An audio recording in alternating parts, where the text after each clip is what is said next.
দুই দিন আগে সোহরাওয়ার্দী উদ্যানে জাতীয় সিরাত মাহফিলে চেয়ারে নামাজ পড়াকে কেন্দ্র করে আজ অসংখ্য ওলামায়ে কেরাম, অসংখ্য মুফতি সাহেবরা ফতোয়া দেওয়া শুরু করেছে। কি ফতোয়া? চেয়ারে বসে নামাজ পড়লো কেন? সিরাত মাহফিলে চেয়ারে নামাজ পড়লো, ফরজ লঙ্ঘন হয়ে গেল। এই বিষয়ে এত ফতোয়া দেওয়া শুরু হয়েছে ফেসবুকে, এমনকি বাজার চাষটালে যেখানে সেখানে এই একই বিষয়ে আলোচনা। চেয়ারে বসে নামাজ পড়েছে জামাত ইসলামের নেতা এবং কর্মীরা। ভাইরা, আপনারা যারা ফতোয়া দিচ্ছেন, একটাবার আপনাদের বিবেকের কাছে প্রশ্ন। আমি ফতোয়ার বিরোধিতা করতেছি না, যে আপনারা যে ফতোয়া দিয়েছেন এই ফতোয়ার বিরোধিতা আমি আপনাদের করতেছি না। আপনাদেরকে বিনয়ের সাথে বলি, আপনারা যারা ফতোয়া দিলেন এই সোহরাওয়ার্দী উদ্যানে চেয়ারে বসে নামাজ কেন পড়েছে জামাত এবং জামাতের নেতা এবং কর্মীরা, আপনাদের কাছে আমাদের প্রশ্ন।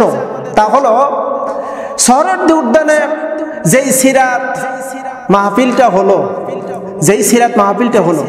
এই সিরাত মাহফিল যেদিন হয়েছে, যে রাত্রিতে আমরা সবাই দেখেছি যে প্রচুর বৃষ্টি হচ্ছে। বৃষ্টির এমন একটা অবস্থা, কার্পেট বিছাইছে, কার্পেটের উপর দিয়ে পানি উঠে গেছে, নামাজ রক্ত হয়ে গেছে। মুফতি সাহেবরা ফতোয়া দিচ্ছেন যে নামাজ রক্ত হয়ে গেছে, এখানে যদি নামাজ মাটিতে দাঁড়িয়ে রুকু সিজদার মাধ্যমে যদি নামাজ পড়ার সমস্যা হয়ে থাকে, তাহলে আশপাশে অসংখ্য মসজিদ আছে।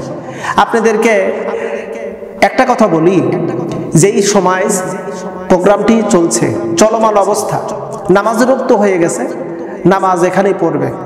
আমরা দেখেছি কিছু মানুষ সামনের কাতারে, যারা সামনের ভাগের যারা, তারা কিন্তু নামাজ পড়েছে দাঁড়িয়ে, রুকু সিজদা করেছে মাটিতে, সিজদা করেছে মাটিতে, আমরা দেখেছি। আর কিছু সংখ্যক শেষের দিকের অবস্থা অত্যন্ত লাজুক।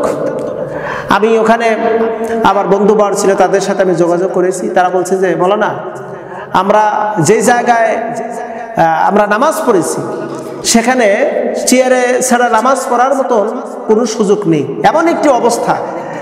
চেয়ারে বসে আমরা নামাজ আদায় করেছি, কোনো উপায় নেই। তা বলে মসজিদে কেন গেলে না?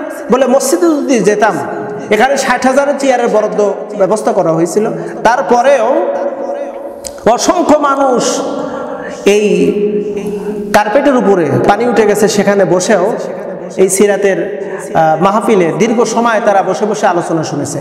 এখন প্রায় লক্ষাধিকের উপরে মানুষ, এই মানুষগুলো যদি ছোটাছুটি শুরু করত, তাহলে আমরা কোনো মসজিদে জায়গা পেতাম না। আর মুফতি সাহেবরা আরো ফতোয়া দিল যে প্রয়োজন হলে কয়েকটা জামাত হোক। আচ্ছা, কথার সাপোজ 5,000 করে লোকের একটা জামাত হলো, এক জামাত, পরের জামাত আবার 5,000, পরের জামাত আবার 5,000, পরের জামাত আবার 5,000, এরকম করে যদি 5,000 লোকের একটা করে জামাত হতো, তাহলে আপনারাই বলুন যে সেখানে কয়টা জামাত হতো। আমার তো মনে হয় একত্র নামাজ পড়ার জন্য মোটামুটি কয়েক ঘন্টা পার হয়ে চলে যেত, মানে আর একত্র চলে আসার সম্ভাবনা হয়ে যেত। ফতোয়া আপনারা দিচ্ছেন, আপনাদেরকে বিনয়ের সাথে বলি, ফতোয়া দিতে হলে অবশ্যই স্থান, কাল, পাত্র, সিচুয়েশন বুঝে ফতোয়া দেওয়াটাই সর্বোচ্চ জ্ঞানীর কাজ। ফতোয়া দেওয়াটা সহজ, কিন্তু এই ফতোয়া দেওয়ার যেই সিচুয়েশন, এইটা বোঝা খুবই কঠিন। আমরা ভালো করে জানি, চেয়ারে নামাজ পড়ার বিষয় নিয়ে ওলামায়ে কেরামদের মতলক্য আছে। অধিক সংখ্যক ওলামায়ে কেরাম বলেছেন চেয়ারে নামাজ পড়া দুরূস্ত নয়, ওজর ব্যতীত চেয়ারে নামাজ পড়া দুরূস্ত নয়। তাহলে এখানে ওজরের কথা তো উল্লেখ আছে, শরীয়তের মহা ওজর থাকতে হবে। শরীয়তের মহা ওজর যদি থাকে, সেক্ষেত্রে চেয়ারে নামাজ পড়তে পারবে। এটা তো সহিহ মাসালা, এখানে ফতোয়া দেওয়ার তো কোনো সুযোগ নাই। তবে আপনারা যারা ফতোয়া দিচ্ছেন, এমনটি যেন না হয় আপনার ফতোয়ার কারণে আপনার যাদের বিরুদ্ধে আপনি ফতোয়া দিচ্ছেন তাদের উপরে জুলুম হয়ে গেল। যদি জুলুম হয়, তাহলে কিন্তু আপনি জালেমের অন্তর্ভুক্ত হয়ে যাবেন। আপনার ফতোয়া যদি জুলুম হয়ে যায় কোনো ব্যক্তি বা কোনো সংগঠনের উপরে, তাহলে কিন্তু আপনি জালেমে পরিণত হয়ে যাবেন। জানি না কি উদ্দেশ্য প্রণোদিতভাবে ফতোয়া দেওয়া শুরু করেছে। কত ফতোয়া! আমি কিন্তু নেগেটিভ সেন্সে কথাগুলো বলার উদ্দেশ্যেই বলতেছি না। ওনারা যদি কোনো কিছু করেন সেইটা জায়েজ, আর আমরা কিছু করলেই সেটা হয়ে যায় না জায়েজ। আমি বলতেছি না যেটা আমাদের জন্য জায়েজ, তবে হ্যাঁ সময় সিচুয়েশনের ক্ষেত্রে মাসালা পরিবর্তন হয়, ফতোয়া পরিবর্তন হয়। এখন সময় একদিকে ঠেলছে, আবার আপনি ঠেলছেন আর একদিকে। ইসলাম এত কঠিন নয়, মুফতি সাহেবরা কোথায় গেলেন? আপনারা ইতিপূর্বে মসজিদে অসংখ্য চেয়ার থাকে। আমি অনেক মসজিদে দেখেছি, এমনও মসজিদে দেখেছি প্রায় সামনের কাতার সব চেয়ার দিয়ে ভরা। কই সেখানে মুফতি সাহেবরা তো ফতোয়া লাগান না। আমরা আবার দেখেছি টঙ্গীর ইজতেমায়, এই যে টঙ্গীত ইজতেমার ময়দানে যখন নামাজ হয়, নামাজের কাতার সোজা করা আমরা জানি ফরজ, কাতার সোজা করা ফরজ। তো এখন কাতার বদ্ধভাবে দাঁড়িয়ে গেছে, কারোর কাতার মানে ত্রিকোণ, চতুর্কোণ, এইভাবে মানে এক কথা হযবরল একটা অবস্থা। কই সেই জায়গায় তো আপনাদের ফতোয়া আসে না। মসজিদের ভিতরে মহিলাদেরকে ঢুকায় মহিলাদের হাত থেকে আপনারা পুরস্কার নিচ্ছেন, সেই জায়গায় আপনাদের তো ফতোয়া আসে না। আপনারা মহিলা স্বৈরশাসক জালিম ফেসিবাদীকে কওমি জননী উপাধি দিলেন, সেই জায়গায় তো আপনাদের কোনো ফতোয়া আসে না। আপনারা ইসলামিক একটা সংগঠনের বিরুদ্ধে অসংখ্য মিথ্যা তহমত চাপায়ে দিচ্ছেন, কই আপনাদের তো সঠিক ফতোয়া তো সেখানে কাজে আসে না। আপনারা ফতোয়া দিচ্ছেন কেন? জাতি কিন্তু এখন আপনাদেরকে নিয়ে গবেষণা করতেছে। আপনারা আদৌ কারা? আপনাদের আসল পরিচয় কি? আদৌ আপনারা কারা? তাদের ইন্ধনে আপনারা বারবার আপনারা ফতোয়া, বারবার বিভিন্ন রকমের বিভ্রান্তিমূলক কথা আপনারা ছড়াচ্ছেন। আমরা লক্ষ্য করে দেখেছি কয়েকজন মুফতি, কয়েকজন, আপনাদের ভিতরে নাম বলতে চাচ্ছি না, ওনারা যথেষ্ট পরিমাণ ফতোয়া দিয়েছেন।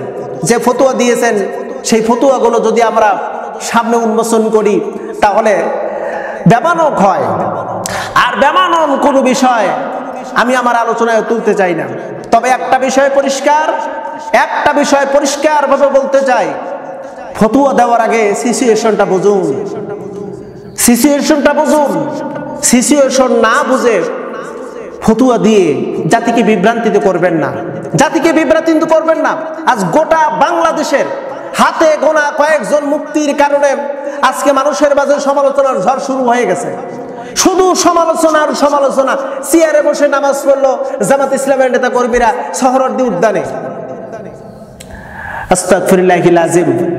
কেন ভাই এত ফতোয়া কেন? একটু সহজভাবে কি মেনে নেওয়া যায় না? আপনি একটু আসেন না, ওখানে দেখেন সোহরাওয়ার্দী উদ্যানে যেই টাইমে, যেই সময়, যেই সিচুয়েশনে নামাজ হয়েছে, ওই সিচুয়েশনে যদি আপনি থাকতেন, আপনারা যদি থাকতেন, তাহলে নিঃসন্দেহে আপনিও বলতেন এখানে এই পরিস্থিতি ছাড়া নামাজ পড়ার কোনো অপশন নাই, কোনো সুযোগ নেই। হ্যাঁ, আমরা হাদিস পড়েছি, নবী করিম সাল্লাল্লাহু আলাইহি ওয়াসাল্লামের একটি হাদিস পড়েছি। হুজুর আমার মসজিদুল নববীতে ঢুকলেন, বৃষ্টি হলো। মসজিদুল নববীরটা ছিল খেজুর পাতার ছাউনি, খেজুর পাতার বেড়া দিয়ে একটা মসজিদ। বৃষ্টির পানি উপরে পড়তে দেরি, নিচে পড়তে দেরি হতো না। এই মসজিদে রসুল নামাজ পড়লেন। রসুল্লাহর নাক, কপাল, হাঁটু, হাত কাদাযুক্ত হয়ে গেল। তা আমরা এই হাদিসটি পড়েছি। আপনি এই হাদিসটা বলতে চাচ্ছেন যে আপনি সেজদা দেন, কাদার ভিতরে সেজদা দেন?